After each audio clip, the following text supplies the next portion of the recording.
I will hurt everybody's feelings in this room. I will pick certain people out and hammer them because it is better for the class to know just how big a cunt you are. I take no prisoners because the world doesn't take any prisoners. There's only one gold medal guy in an Olympics. The Olympics just passed for each event. I take that back. There's 2 in the high jump because they split the gold medal, which was surprising to me, but I'm here to produce gold medal winners, whatever you do. Most of you got married for the wrong reason. Most of you had kids for the wrong reason. Most of you were born for the wrong reason. I will prove to you before the seminar is over, at least half of you are by accident. You should have rolled down your fat mama's leg.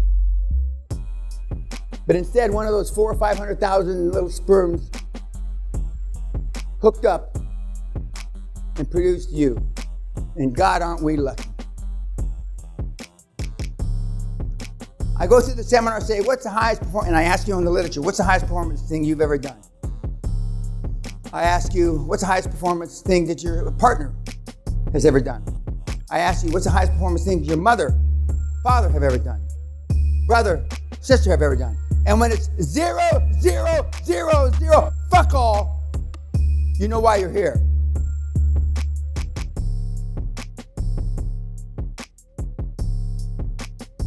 I said it last night, I'm going to say it again. During the seminar, lecture, blah, blah, blah, no cell phones. If you have to use your cell phone, go outside, and a break. No cell phones at dinner. One of the things that we differentiated back when we produced most of our billionaires, we took your cell phones away from you, and we locked them up for a week. We disconnected all the phones in the castle. But they drank at breakfast, they drank at lunch, and it was sex, drugs, and rock and roll. And I didn't promote it, but there was a lot of bodily fluids transferred. There was a lot of fucking going on. I had a Bloody Mary up here, back in the old, not here, but in the next room. As I said last night, and I've said on YouTube several times, because we were set up this way, even during Corona, although a number of you didn't make it because of the quarantines, etc. I went back and had time to study what worked and what didn't work. There's 3 or 4 seminars in the last 4 or 5 years that have produced 4, 5, 6, 7, 8 superstars. One of which was Josh Kim, August of 2016, I guess. And we went back and looked at the menus. I mean, we looked at everything. What did I do different? Slides. And nothing. I mean, we didn't drug them, but we just produced a lot of fucking big hitters. And so there's nothing in common of the 4 or 5 seminars in the last 5 or 6, 7 years that have produced a lot of people, that produce a lot of wealth, that we can put a pin in to try to make it the same way that it was. But it was just an anomaly that the people came together. But they were all hungry. They were all hungry.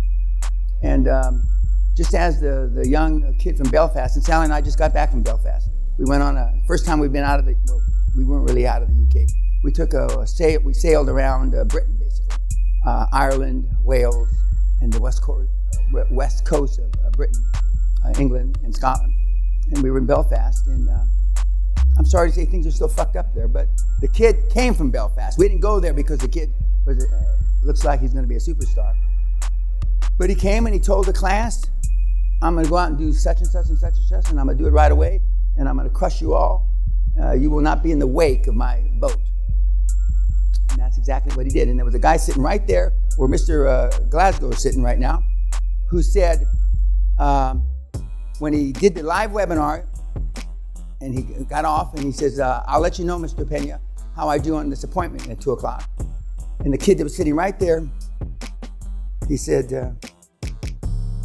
I said, why is your head down? Or something like that. And he said, I guess he just wanted it more than us. Pretty fucking pathetic, as they say in Ireland.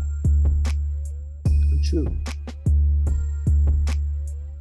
This is easy peasy if you really want it. I use the analogy, for those of you that have kids, I'm sorry for you. For those of you that have grandkids, I'm double sorry for you.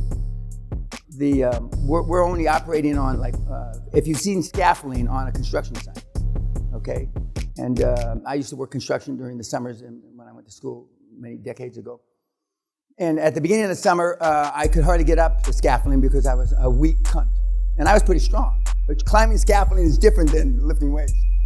And we had an accident. It was about 3 floors up, and a couple of the guys that had been working scaffolding for years and years were able to take care of the guys, save him. But about that same time frame, somebody told me what I'm about to tell you. If we're 10 stories up, and there's just a 2x12 between us and the next building, and I'm putting $1,000 bills, I'm not sure they make $1,000 bills anymore, $1,000 bills, and there's some of you that could scurry across and get $1,000 bill. I go up 100 stories, probably nobody in this room. Fuck, I don't need the money that bad, okay? Now, we put your wife first, on the other side of the scaffolding. You're thinking subconsciously, well, fuck, I can always get another wife. I could get hurt. And now we have a psychopath in the room, or at the site that's pouring gasoline on her. So the next thing is a match, right? Not many of you are going to go across for your partner. Maybe none of you. Maybe Marcus. Now you put your kid. A few of you are going to try to scramble across. Some of you will fall off. There are some things worth dying for, aren't there? If you don't make QLA like that little shit bag that they're about to throw gasoline on, you're going to fail. Not because of the other QLA bots that are out there competing against you, because there's only a few. I've been told by the last seminar, some statistician, dipshit, probably will never do a deal, that he has calculated on the entire world, there's only 2,000 you trying to implement QLA properly. 2,000. I don't know if that number has any fucking validity whatsoever, but it scared the shit out of the class. 2,000. I don't think there's 2,000. The operative word is properly.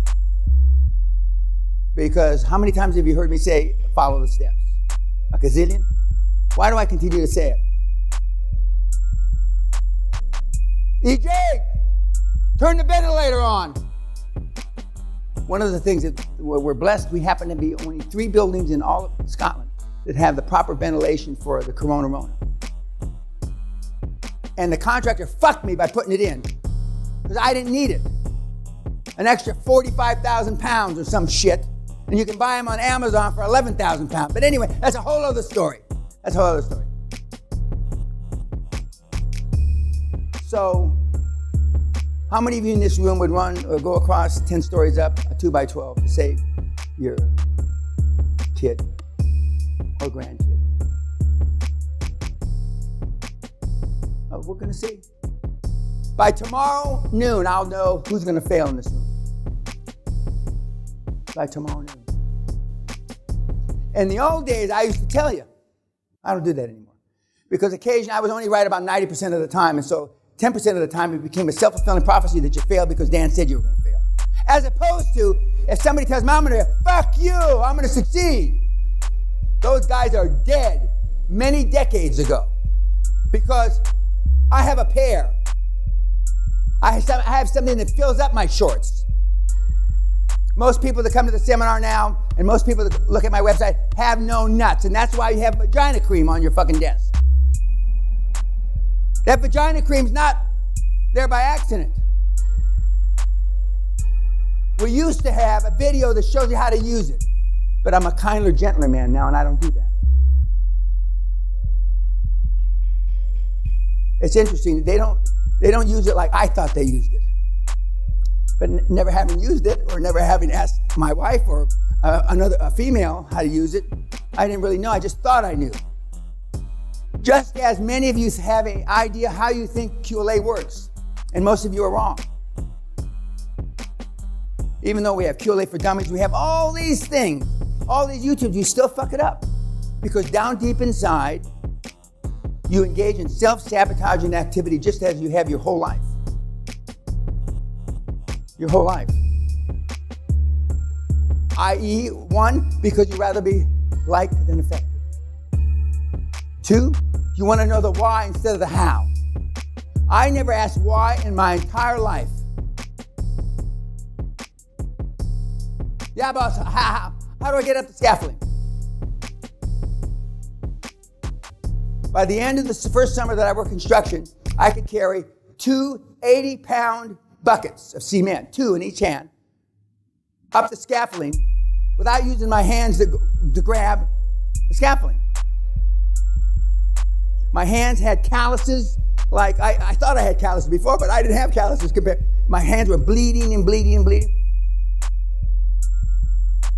And at the end of every week, all my construction crew went out and spent all their money plus 10 or 20% getting drunk, fucked up, whores. One of the things that I'm going to show you later on in the week is up until I turned 60, I spent 120% of every penny I ever made in my life. Until I was 60. 120%. I spent every year more than I made.